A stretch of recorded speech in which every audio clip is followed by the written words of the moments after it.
నా కూతురు రామలక్ష్మి దేవాదాయ శాఖ అధికారిగా బాధ్యత తీసుకుని ఎంతో కష్టపడి ఈ నిధిని వీళ్ల చేతుల్లో పడకుండా కాపాడింది. శభాషమ్మ రామలక్ష్మి, నీ గురించి విన్నాను.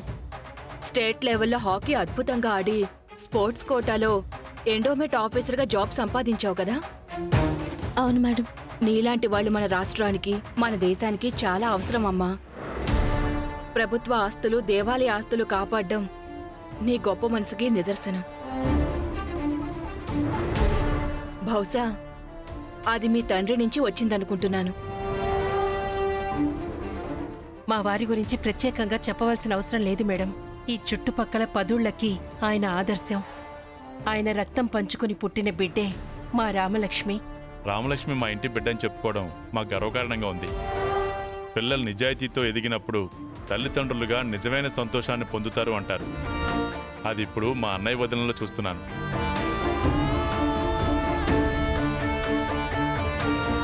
ఈ భారతీయ సంపద కోసం విదేశాల నుంచి చాలామంది వచ్చారు.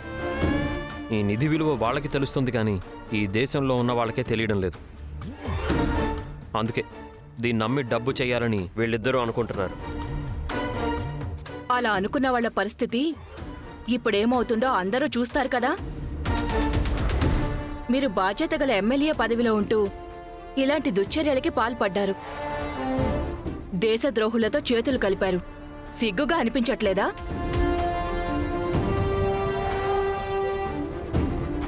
అవన్నీ ఉంటే ఎలా ఎందుకుంటారు?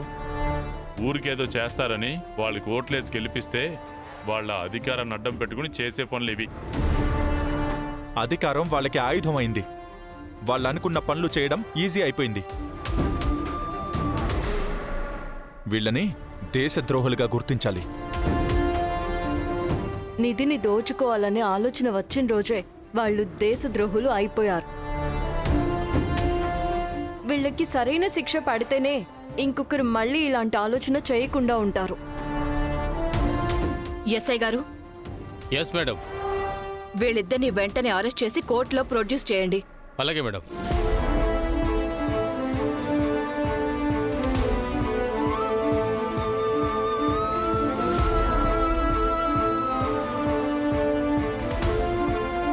నీ మీద నిధి దొంగిలించావు అని నిందపడినందుకు ప్రభుత్వం తరపున నేను నీకు సారీ చెప్తున్నానమ్మా.